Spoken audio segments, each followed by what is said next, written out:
Hello and welcome to another lore video, and this time we are going to take a look at solo leveling and why the source material for sister leveling is actually great. But before we're going to do so, let me quickly thank my Patreons for supporting this channel, as well as say thanks to all users of the YouTube thanks function for making one-time donations. And with that said, let's get to the topic at hand. I enjoy the finer things in life, paintings for example, as in map painting games. I also know on an instinctual basis that a yandere is better than a tsundere, because a yandere just targets other people with their mental issues and not you. And I also enjoy good world building in anime. And while most superhero movies either hide the identity of the guy with the sea star in his face, or just treat superhuman abilities as no big deal to the wider world, the world of solo leveling has actually reacted and changed because of the emergence of these monsters and the gates. Now, it has already quite well been established that normal firearms are not working against monsters, that there's magic involved protecting them from most of the magical damage except drowning, which means the military is rendered impotent against it, and therefore only the hunters can defeat the force that would otherwise eradicate mankind.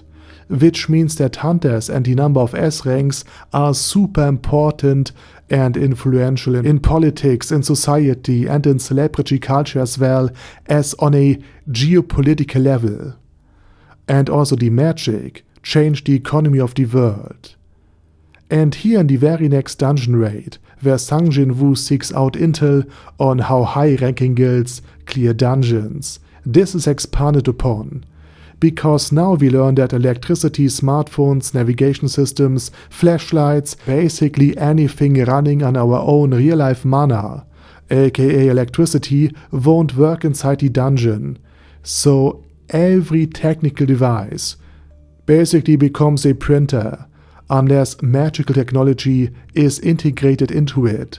So muscle power and personal skills become even more valuable, which allows the story to focus on humans and individuals rather than a faceless and hard to empathize with bureaucratic apparatus.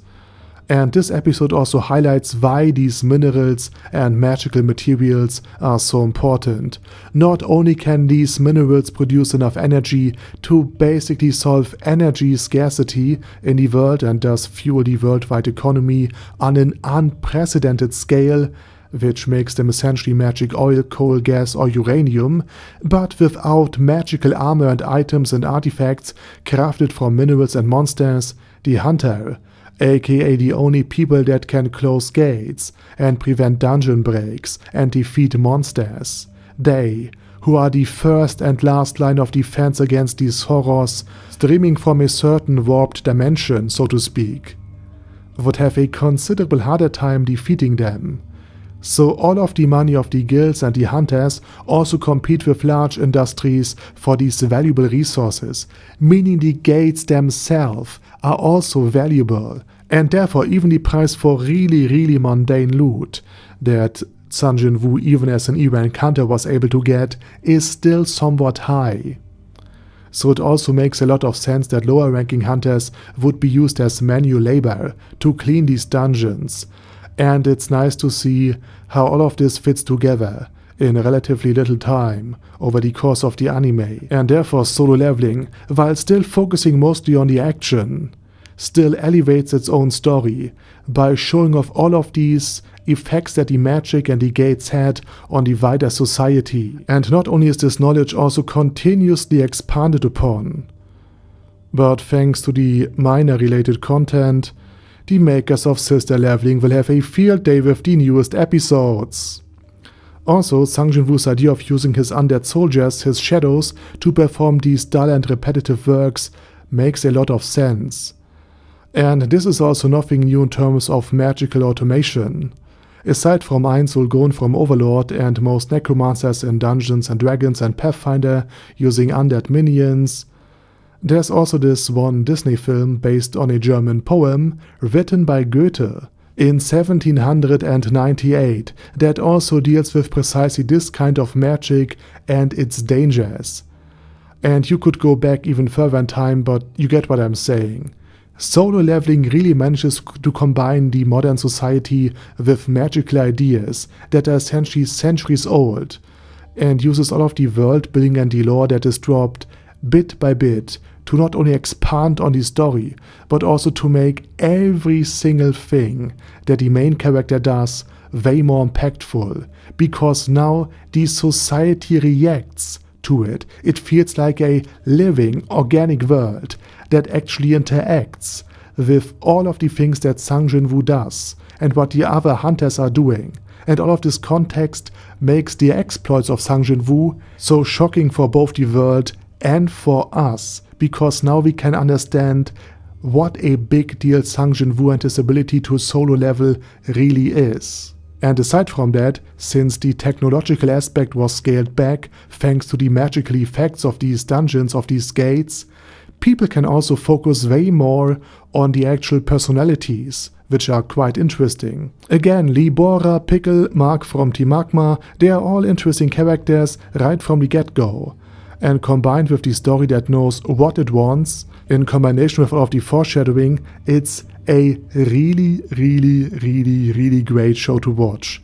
Its premise is nothing new, but the execution is flawless. Okay, and with that said, now it's your turn. What do you think about solo leveling, about the structure of the anime, about this video of course, and basically about everything else? Let me know it down in the comment section. And while you type, I say thank you very much for watching, thanks to all of my Patreons for supporting this channel, and as usual, I also say my special thanks to Other Daddy Other, ASK, Bad Girl Yee, Bad Burrito 316, Beezer, Ben C, Brandon S, Brandon D, Chrissy, Crowley 0221, Sia, Crystal Prime, Dead Slime, Death is Mercy, Deathless Dragonlord, Demon Xenomorph 1987, Devin Downen, Ding Dong, Din Pep, Dragonlord Placido Saxophone, Duckwagon, Dunkler Krieger, Dystopia, Dystopia II, Enigmatic Unicorn, Feral Shivan, Guy with That Head, Hector Marino,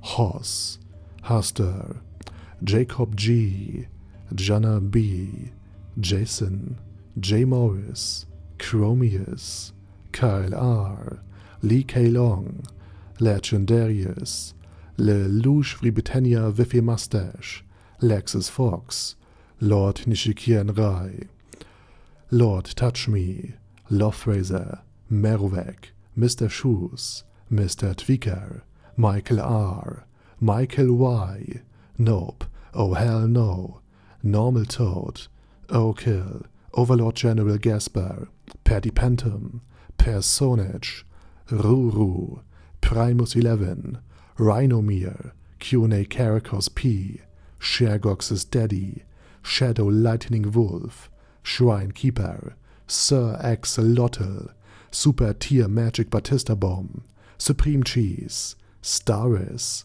Ted, Texas Deer, The Orc Warboss, Rocket Smasher, T.E. Wang, Vash Hawkeye, Vegito27, Venture Fanatic, Wilhelm, Xenokai, and Sonegon. Thanks guys. Anyway, have a nice day, and I hope to see you all again soon on my next video.